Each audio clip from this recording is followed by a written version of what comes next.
Presiden Prabowo Subianto membawa aroma militer ke Istana Kepresidenan. Dalam 1 tahun masa pemerintahannya, Prabowo menata kabinet merah putih dengan warna yang lekat pada sosoknya, nuansa seragam dan komando. Jejak militer di jajaran kabinetnya tampak pada sejumlah nama dengan latar belakang TNI dan Polri. Nama-nama itu mengisi pos-pos strategis dalam pemerintahan Prabowo Subianto dan Gibran Rakabuming Raka. Bahkan tak hanya di dalam kabinet, aroma militer itu tercium kuat di badan-badan negara. Siapa saja mereka, para pejabat yang datang dari barak untuk mengisi istana? Simak selengkapnya dalam program khusus 1 tahun Prabowo Gibran.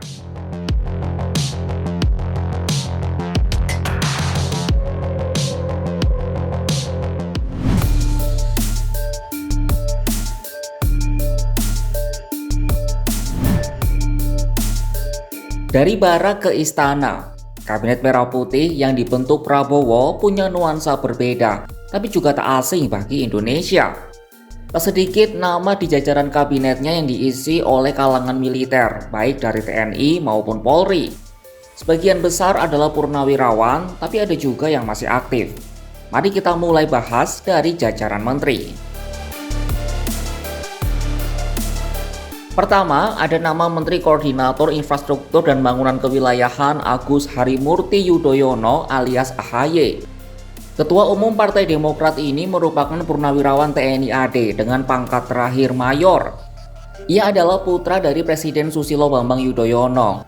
AHY juga pernah meraih penghargaan Adi Makayasa dan Pedang Trisakti Wiratama.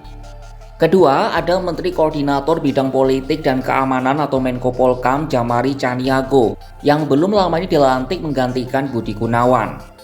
Djamari adalah purnawirawan TNI AD dan pernah menduduki sejumlah posisi strategis saat masih aktif berdinas. Saat Revolusi 1998, Djamari adalah perwira yang menggantikan Prabowo sebagai Pangkostrat.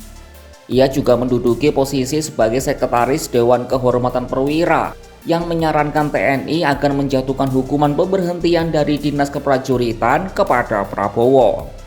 Sosok ketiga adalah Menteri Pertahanan Syafri Samsudin yang juga merupakan purnawirawan TNI AD.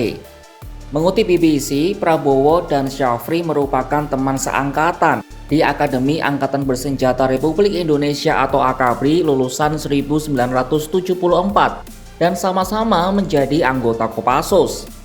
Saat peristiwa 1998, Syafri menjabat sebagai Panglima Kodam Jaya. Selama karirnya, Syafri pernah menjabat sebagai Sekjen Departemen Pertahanan dan Wakil Menteri Pertahanan. Keempat, ada nama Menteri Luar Negeri Sugiono. Politikus Partai Gerindra itu merupakan purnawirawan TNI AD dan sempat menjadi prajurit Komando Pasukan Khusus atau Kopassus periode 2002 hingga 2004 dengan pangkat terakhir Letnan 1. Sosok kelima adalah Menteri Transmigrasi Iftitah Sulaiman Suryanegara. Ia juga merupakan purnawirawan TNI AD dengan pangkat terakhir Letnan Kolonel atau Letkol. Sosok politikus Partai Demokrat ini pernah dikirim sebagai pasukan penjaga perdamaian di Lebanon pada 2006 dan menjadi instruktur internasional pertama TNI di Australia. Selanjutnya kita beralih ke menteri dengan latar belakang kepolisian. Terdapat 2 nama. Pertama adalah Tito Karnavian yang menjabat sebagai Menteri Dalam Negeri. Tito adalah ex-Kapolri yang menjabat selama 3 tahun di periode pertama Presiden Jokowi pada 2016 hingga 2019. Sejak 23 Oktober 2019, Tito dilantik sebagai Mendagri hingga akhir periode Presiden Jokowi, lalu berlanjut di era Presiden Prabowo. Nama kedua adalah Menteri Imigrasi dan Pemasyarakatan atau IMIPAS Agus Andrianto. Agus adalah purnawirawan tinggi Polri dengan pangkat terakhir Komjen atau Bintang 3. Jabatan terakhirnya adalah Wakapolri sebelum dilantik pada 20 Oktober 2024 menjadi Menteri IMIPAS. Sekarang mari beralih ke jabatan Wakil Menteri atau Wamen. Beberapa nama yang pernah berseragam militer juga didapuk mengisi sejumlah pos strategis. Ada setidaknya 7 nama yakni sebagai berikut. Pertama, Wamenko Polkam Lodewijk Friedrich Paulus, seorang purnawirawan TNI AD dengan pangkat terakhir Letnan Jenderal atau Letjen. Ia adalah mantan Danjen Kopassus ke-24 dan pernah menjadi Wakil Ketua DPR. Kedua, ada nama Bambang Eko Suharyanto yang menjabat sebagai Wamensetnek. Ia adalah purnawirawan TNI AU dengan pangkat terakhir Marsikal Muda. Nama ketiga adalah Wakil Menteri Pertahanan Doni Ermawan yang juga merupakan purnawirawan TNI AU dengan jabatan terakhir di militer sebagai Pangkoop SAU II. Ia merupakan lulusan terbaik Akademi Angkatan Udara tahun 1988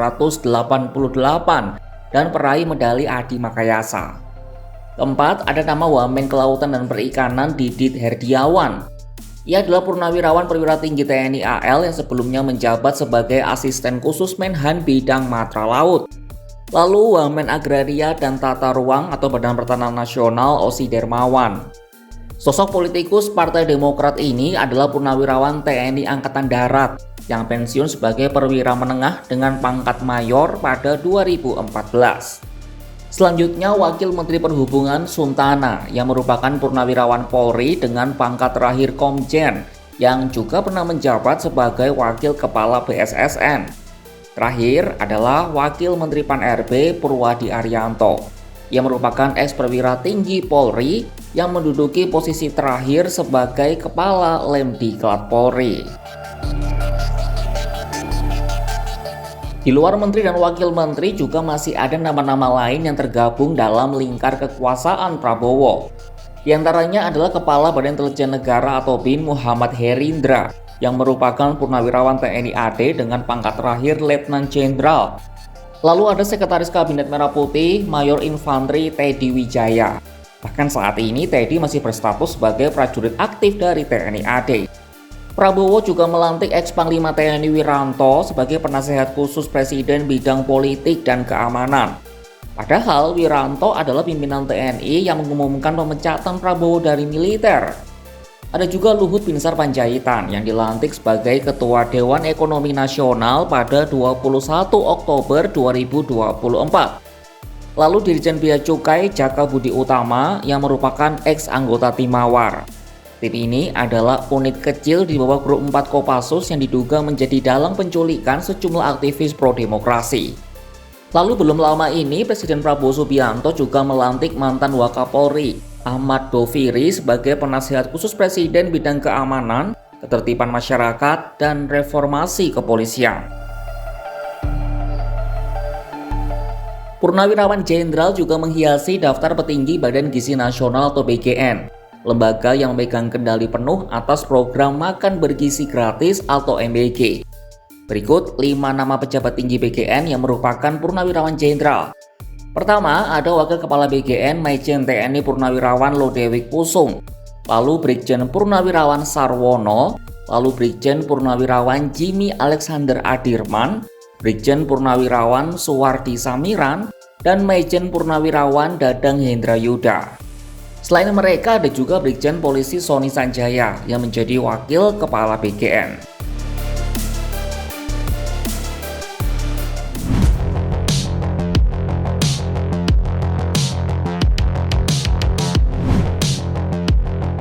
Nama-nama yang sudah disebut di bagian sebelumnya menunjukkan banyaknya orang militer di pemerintahan Prabowo.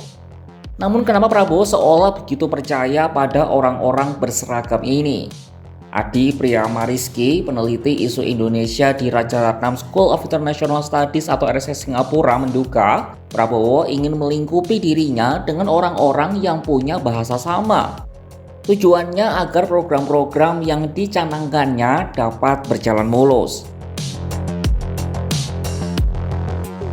Ia menambahkan Prabowo sejak lama punya kecenderungan untuk mengisi lingkaran terdekatnya dengan orang-orang yang ia kenal dan dekat sedari lama.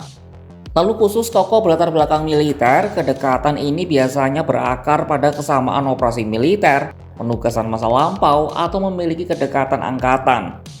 Misalnya Syafri Samsudin yang merupakan teman seangkatan Prabowo di Akabri.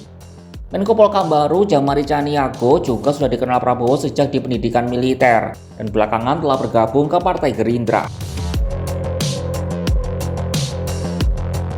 Adi menyebut langkah Prabowo mengumpulkan orang-orang dekatnya ini sebagai pilihan rasional di koalisi gemuk yang dibangunnya. Upaya ini dilakukan untuk mencegah kemunculan orang-orang yang sulit dikendalikan di pemerintahan. Ia menambahkan potensi yang muncul dengan bertambahnya jumlah eks-tentara di pemerintahan adalah pengetatan komando.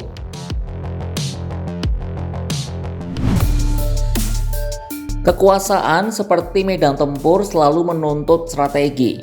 Dan di bawah komando Prabowo, aroma barak terasa hingga ke dalam istana.